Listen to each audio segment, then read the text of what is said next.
ഇന്ന് നമുക്ക് കല്ലൻ കണവ തോരൻ വെക്കുന്നത് എങ്ങനെയാണെന്ന് നോക്കിയാലോ. അതിനായി ഞാനിവിടെ ഫസ്റ്റ് തന്നെ 1 കിലോ വരുന്ന ഒരു കല്ലൻ കണവ അഥവാ പെട്ടിക്കണവ എന്നൊക്കെ പറയുന്ന ആ കണവ ക്ലീൻ ചെയ്ത് വൃത്തിയാക്കി എടുത്തിട്ടുണ്ട്. ഇത് ക്ലീൻ ചെയ്ത് കഴിഞ്ഞപ്പോൾ ഒരു 630 ഗ്രാമോളം വെയിറ്റ് ഉണ്ട്. ഇത് തയ്യാറാക്കുന്നതിന് വേണ്ടി ഞാനിവിടെ ഒരു 30-35ഓളം ചെറിയ ഉള്ളി, അതുപോലെ തന്നെ ഒരു കുടം വെളുത്തുള്ളി ക്ലീൻ ചെയ്തത്, അതുപോലെ തന്നെ ഒരു വലിയ പീസ് ഇഞ്ചി, 2 പച്ചമുളക്, കറിവേപ്പില കൂടുതലുണ്ടെങ്കിൽ ഞാനിവിടെ 2-3 തണ്ട് മാത്രമേ എടുത്തിട്ടുള്ളൂ. കൂടുതൽ നിങ്ങൾക്ക് ഉപയോഗിക്കാവുന്നതാണ്.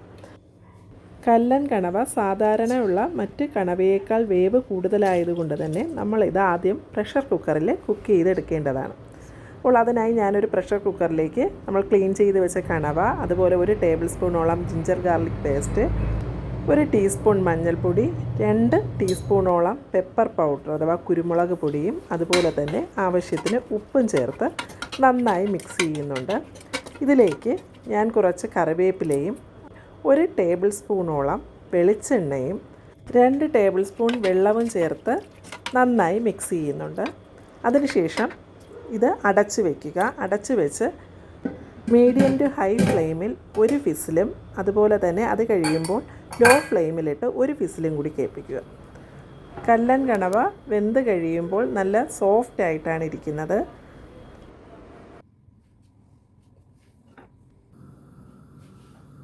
ഈ സമയത്ത് നമുക്കൊരു മൺചട്ടി അടുപ്പിൽ വെച്ച് അതിലേക്ക് 2 ടേബിൾ സ്പൂണോളം വെളിച്ചെണ്ണ ഒഴിക്കുക.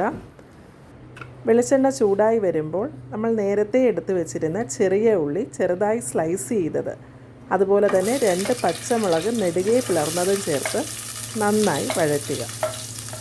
ലോ ഫ്ലെയിമിലിട്ട് നന്നായി വഴറ്റുക. ഞാനിതിൽ ഇപ്പോൾ ജിഞ്ചർ ഗാർലിക് പേസ്റ്റ് ഒന്നും തന്നെ ചേർക്കുന്നില്ല. നമ്മൾ ആദ്യം 1 ടേബിൾ സ്പൂൺ കണവ കുക്കറിൽ വേവിച്ചപ്പോൾ ചേർത്തിരുന്നു. ബാക്കിയുള്ളത് തേങ്ങയുടെ അരപ്പ് തയ്യാറാക്കുമ്പോഴാണ് ബാക്കി ചേർക്കുന്നത്. അപ്പോൾ ഇത് ലോ ഫ്ലെയിമിലിട്ട് തന്നെ നന്നായി വഴറ്റിയെടുക്കുക.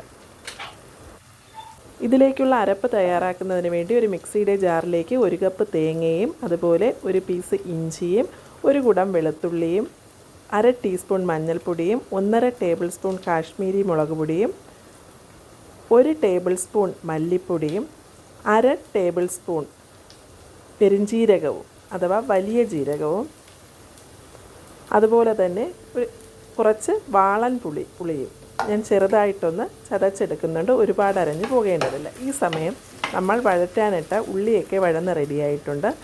അപ്പോഴേക്കും നമ്മൾ കുക്കറിൽ വേകാൻ വേണ്ടി വെച്ചിരുന്ന നമ്മുടെ കണവ, അതിൽ ഇത്രയും തന്നെ വെള്ളം അതിൽ നിന്ന് ഇറങ്ങിയിട്ടുണ്ട്. അതുകൊണ്ടാണ് ആ ടൈമിൽ കുക്കറിൽ നമ്മൾ ആകെ 2 ടേബിൾ സ്പൂൺ മാത്രം വെള്ളം ഒഴിച്ചത്. അപ്പോൾ അതും കൂടി ചേർത്ത് നന്നായി ഒന്ന് മിക്സ് ചെയ്തതിന് ശേഷം അടച്ചു വെച്ച് നമ്മൾ കുക്ക് ചെയ്യുക. ഈ സമയം കറിവേപ്പില നമ്മുടെ കയ്യിലുണ്ടെങ്കിൽ അതും കൂടി ഇട്ട് കൊടുക്കാവുന്നതാണ്. എന്നിട്ട് അടച്ചു വെച്ച് കുക്ക് ചെയ്യുക. അതിൻ്റെ വെള്ളമൊക്കെ വറ്റി വരണം. അപ്പോൾ ഇടയ്ക്ക് 1-2 പ്രാവശ്യം നമുക്ക് ഇടയ്ക്കൊന്ന് തുറന്ന് ഇളക്കി കൊടുക്കാവുന്നതാണ്.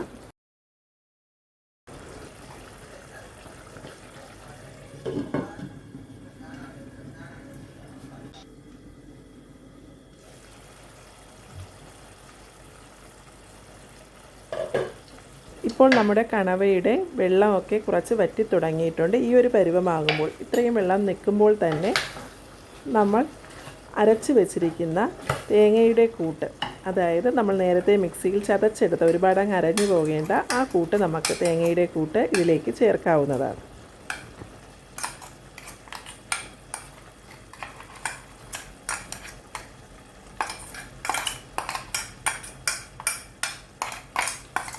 ഇതിലേക്ക് കുറച്ച് കറിവേപ്പിലയും കൂടി ഇട്ട് ഞാനൊന്ന് അടച്ച് വയ്ക്കുന്നുണ്ട് കുറച്ച് നേരം.